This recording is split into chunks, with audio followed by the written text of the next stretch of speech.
رحمۃ اللہ وبرکاتہ۔ آج کا جو سوال ہے وہ یہ ہے کہ ہمیں قرآن سمجھنے کے لیے، اس سے وابستہ ہونے کے لیے کن چیزوں کی ضرورت ہے۔ اس کا جواب بھی حاضر کرتا ہوں میں۔ پہلی بات تو ہے کہ آپ جب اسی چینل کی پلے لسٹ میں جائیں گے تو قرآن کا تعارف کے نام سے آپ کو ایک سیریز مل جائے گی، 10-15 منٹ کا وہ ایک کلپ ہے، وہ آپ دیکھیں گے، اس سے آپ کی قرآن فہمی میں انشاءاللہ آپ کو مدد ملے گی۔ دوسری ایک پلے لسٹ ہماری موجود ہے جو کہ ہمارا قرآن کے عنوان سے ہے، جس میں ہم نے سورہ فاتحہ سے قرآن پڑھنا شروع کیا ہے۔ لائیو سیشن ہوتا ہے اور ہم اس کو اب باقاعدہ ایک ایک آیت لے کر پڑھتے چلے جا رہے ہیں، اور ہم الحمدللہ سورہ نساء کی غالباً آیت نمبر 100 تک پہنچ چکے ہیں۔ اس گفتگو کے درمیان بھی یہ جو مختصر ترجمہ پیش کرتے ہیں، تفسیر ڈسکس کرتے ہیں، اس میں بھی آپ کو قرآن فہمی میں اس سے بھی مدد ملے گی، اور اس کے درمیان جو ٹاپکس ہم ڈسکس کرتے رہتے ہیں اس سے بھی انشاءاللہ آپ کو فائدہ پہنچے گا۔ آج اس سوال کا جواب مختصر ترین یہ ہے کہ سب سے پہلی ضرورت جو آپ کو جس چیز کی ہے وہ یہ معلوم کرنا کہ یہ کیوں ضروری ہے آپ کے لیے کہ قرآن سے آپ وابستہ ہوں، اس کو آپ سمجھیں۔ ہر باشعور شخص کو جس تک اللہ کا تعارف فطری طور پہ بھی جس کو مل گیا ہے، اور جس تک نبیوں کی آواز پہنچ گئی ہے کہ آخرت آنی ہے اور اعمال کے بدلے دیے جائیں گے، فَمَن يَعْمَلْ مِثْقَالَ ذَرَّةٍ خَيْرًا يَرَهُ وَمَن يَعْمَلْ مِثْقَالَ ذَرَّةٍ شَرًّا يَرَهُ، جس تک یہ آواز پہنچ گئی ہے، جس تک یہ آواز پہنچ گئی ہے کہ یوم الدین آنا ہے۔ وما ادراک ما یوم الدین ثم ما ادراک ما یوم الدین یوم لا تملک نفس لنفس شیئا والامر یومئذ للہ۔ کیا جانتے ہو تم بدلے کے دن کے بارے میں؟ اور پھر پوچھا کیا جانتے ہو تم بدلوں کے دن کے بارے میں؟ اس دن کیا ہوگا؟ کوئی نفس کسی نفس کے کام نہیں آئے گا۔ جب ہم یہ کہتے ہیں تو اس کا مطلب سمجھے، نہ باپ بیٹے کے، نہ بیٹا باپ کے، نہ کوئی رشتہ دار، نہ کوئی استاد، نہ کوئی کسی کے کام آئے گا۔ صرف اللہ کا حکم ہوگا، اور اس کا حکم کیا ہوگا کہ تم نے جو ہدایت دی تھی اس پہ عمل کر کے آئے یا نہیں کر کے آئے۔ جب تک آپ کو یہ بات سمجھ میں نہیں آئے گی کہ آخرت آخر ہے کیا، اس دن اللہ کا انصاف اور عدل کس نوعیت کا ہوگا، جو اس نے اعلان کیا اپنے نبیوں کے ذریعے اور آخر نبی صلی اللہ علیہ وسلم کے ذریعے قرآن میں جو اعلان سنوایا ہے کہ اس دن کس علم اور عمل پہ مبنی زندگی گزار کے تمہیں آنی ہے تو فلاح پاؤ گے ورنہ نہیں پاؤ گے۔ جب یہ یقین ہو جائے گا تو آپ کو پتہ چلے گا کہ آپ نے اس سے وابستہ ہونا ہے۔ اب ضروری تو نہیں ہے، نہ اللہ نے کہا ہے، ذہن میں رکھیں اللہ تعالیٰ نے اعلان کر دیا سورہ توبہ میں، جو آخری صورت ہے قرآن کی آخری صورتوں میں سے ہے، کہ سب کے سب نے تو دین میں عالم نہیں بننا۔ ذہن میں رکھیں، نہ بن سکتا ہے، نہ دنیا میں فطری طور پہ بن سکتا ہے، نہ اللہ کا تقاضا ہے، لیکن وہ کام تو کچھ ہی لوگ کریں گے، اور وہ دین کا علم حاصل کر کے اپنے اپنے لوگوں کو خبردار کریں گے۔ سورہ توبہ کی آیت نمبر 122 ہم سب اس کا مطالعہ کر سکتے ہیں کہ تفقہ فی الدین، اس معیار کا جس معیار پہ آپ ڈاکٹر بنتے ہیں، جس معیار پہ انجینئر بنتے ہیں، 25 30 40 سال لگانے پڑتے ہیں اپنی زندگی کے، وہ سب نے نہیں کرنا، نفس سے مانگا گیا ہے۔ لیکن کوئی بھی دوسرا علم دنیا کا ایسا نہیں ہے جس کی مثال دین پہ دی جا سکے۔ آپ ڈاکٹر نہ بنے، انجینئر نہ بنے، کوئی اور ہی خدمت انجام دے گا آپ کے لیے، لیکن کیا ہماری جگہ کوئی مر سکتا ہے؟ کیا ہماری جگہ جواب دہی کسی اور کی ہونی ہے؟ کہ ہمارے سوالوں کے جواب جب ہم سے پوچھے جائیں گے آخرت میں تو کوئی اور دے گا؟ اگر اس سوال کا جواب آپ کے پاس سے نہیں، مرنا میں نے خود ہے، جواب دہی میری اپنی ہوگی۔ جو سوال مجھ سے پوچھے جائیں گے اس کے جواب نہ میرے والد دیں گے، نہ میرا بیٹا دے گا، نہ میرے استاد دیں گے جن سے میں دنیا میں سیکھتا رہا ہوں ہر چیز۔ کوئی سا بھی علم ہو، دین کا علم کیوں نہ ہو، میرے دین کے استاد بھی وہاں جا کے میرے جواب نہیں دیں گے، وہ جواب میں نے خود دینے ہوں گے۔ ان جوابوں کی ذمہ داری میں نے خود اٹھانی ہوگی۔ دیکھیں قرآن کیا کہتا ہے اس بارے میں، تو پھر کیا کرنا ہے؟ تو پھر ہم نے خود سیکھنا ہے، جیسے کسی بھی علم کو سیکھتے ہیں۔ کتنا سیکھنا ہے؟ وہ علم نہیں جس سے آپ عالم بن جاتے ہیں، مفسر بن جاتے ہیں، مترجم بن جاتے ہیں۔ اتنا قرآن سیکھنا ہے جو آپ کو آخرت کی تیاری کی اونرشپ لینے کے قابل بنا دے۔ اور میں آپ سے عرض کروں پوری ذمہ داری کے ساتھ، 70 سے 80% قرآن ایسا ہے جو کہ ایک عام شعور والا 8ویں 10ویں جماعت والا بھی سمجھ سکتا ہے، جو یاد دہانی والا قرآن ہے، جس کے بارے میں قرآن نے اعلان کیا ہے وَلَقَدْ يَسَّرْنَا الْقُرْآنَ لِلذِّكْرِ فَهَلْ مِن مُدَّكِرٍ، کہ یاد دہانی کے لیے تو قرآن ہم نے بہت آسان بنایا ہے۔ ہے کوئی یاد دہانی حاصل کرنے والا؟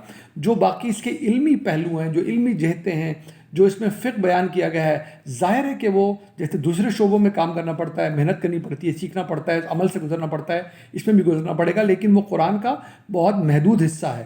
میں بار بار عرض کرتا ہوں، حکمت کی آیتیں قرآن میں 6000 ہیں لگ بھگ، اور فقہ کی آیتیں 550 535 540 کے قریب ہیں۔ عام آدمی نے اس سے کس طرح وابستہ ہونا ہے؟ آخرت کی یاد دہانی لینے کے لیے۔ سوال اٹھے گا، صاحب علم لوگوں سے پوچھیں گے، اتنی ریسورسز اویلیبل ہے، وہاں سے سیکھیں گے، لیکن اس کتاب کو اپنی کتاب بنائیں گے تو پہلا حصہ سوال کے جواب کا یہ ہے کہ پہلے تو آپ اس کی ضرورت سمجھیں۔ اگر آپ نے اس کی ضرورت نہیں سمجھا تو پھر یہ آپ کی پرائیورٹی نہیں بننے والی۔ تو ضرورت سمجھیں گے، ذمہ داری کو محسوس کریں گے. آخرت پہ اگر یقین ہے اور یہ بھی یقین ہے کہ اس دن جواب دہی ہونی ہے، انفرادی ہونی ہے، سب کی اپنی ہونی ہے، ذمہ داری اٹھانی ہے، تو سلیبس پر آنا پڑے گا. سلیبس میں علم ہے قرآن میں، عمل ہے سنت میں. آج قرآن کی بات ہو رہی ہے تو پہلی بات یہ ہو گئی. پھر جب آپ نے پرائیورٹی بنائی، ذہن میں رکھیں وقت کسی کے پاس نہیں ہوتا. ایک دن میں 1440 منٹ ہے، اس سے زیادہ ٹائم کسی کے پاس نہیں ہو سکتا. اس میں ٹائم اس چیز کے لیے نکالتا ہے انسان جو اس کی پرائیورٹی ہوتی ہے، جو اس کی ترجیح ہوتی ہے. اگر آخرت ہے ہی نہیں ہماری ترجیح، ہماری سمجھ میں ہی نہیں آئی، تو قرآن کیسے ترجیح بن جائے گا؟ ہماری ترجیح بنے گی تو ٹائم نکل آئے گا. ٹائم کے لیے روٹین چاہیے آپ کو. کسی بھی ایک صلات کے ساتھ، نماز کے ساتھ اس کو رکھیں. کسی بھی باعتماد جس پہ آپ کا اعتماد ہو، اس صاحب علم کا ترجمہ، اس کی تفسیر لے کر بیٹھیں. بے شک زندگی گزر ہے، کسی اور کو نہ پڑھ سکیں آپ. اطمینان پر کوالٹی ٹائم دے کر، روٹین بنا کر، تھوڑا تھوڑا کر کے آگے بڑھتے جائیے. سمجھنا ہے جب کسی اور صاحب علم کی آواز کانوں میں آئے گی یا کوئی سوال اٹھے گا تو آگے بڑھ کے دیکھیں گے یہ صاحب علم کیوں یہ بات کر رہا ہے.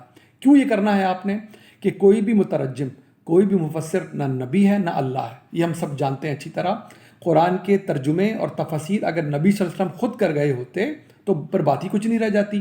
یہ جو کرتے ہیں صاحب علم، یہ ہماری سر آنکھوں کا ہیں، یہ ہمارے سروں کا تاج ہیں جنہوں نے خدمت یہ انجام دی ہے. لیکن یہ انسان ہیں سارے.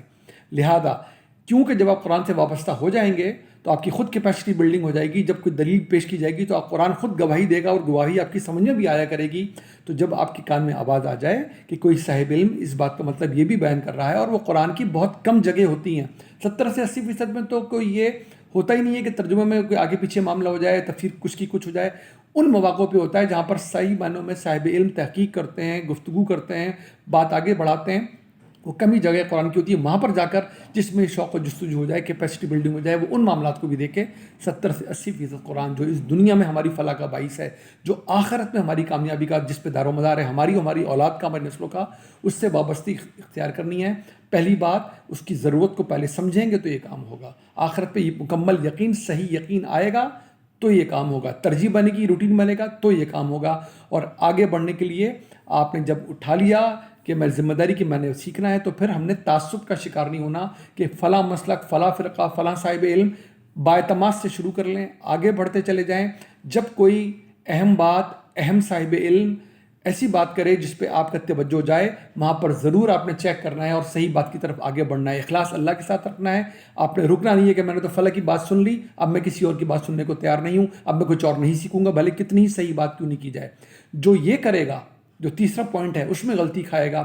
اس کا اخلاص پھر ترجمہ کرنے والے کی طرف، مفسر کی طرف، کسی مسلک فرقے کی طرف ہو جائے گا. پھر اللہ کے ساتھ اس کا اخلاص نہیں رہے گا. سیکھنے اور آخرت کے معاملے میں اس کی جو خلوص چاہیے وہ ختم ہو جائے گا. پھر یہ ایک مصیبت، مشکل کھڑی ہو جائے گی، اور ہم اس کا شکار ہو چکے. ہم سب جانتے ہیں کہ ہم نے ہدایت کو چھوڑ کر ہدایت سکھانے والوں کے پیچھے جب ہم چلتے ہیں تو نتیجہ کیا نکلتا ہے کہ سب کے اپنے اپنے ہر مسلک و فرقے کے اپنے سکھانے والے بن جاتے ہیں، اور لوگ ان کے پیچھے چل جاتے ہیں، ہدایت نظر انداز ہو جاتی ہے.